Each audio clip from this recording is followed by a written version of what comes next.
Hey guys, wanna know how to add comments in Kotlin? Well, no worries. In this video, I'm going to show you an easy guide on how to do it. It's super simple, so let's get straight to it.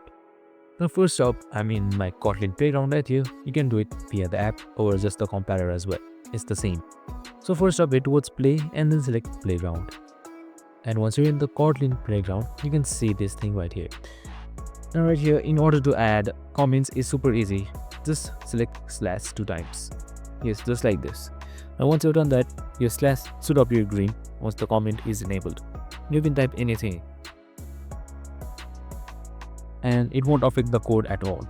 So you can also do it with multiple lines code by selecting slash once and then selecting asterisk. Now press enter and here you go, multiple lines of comments all at once.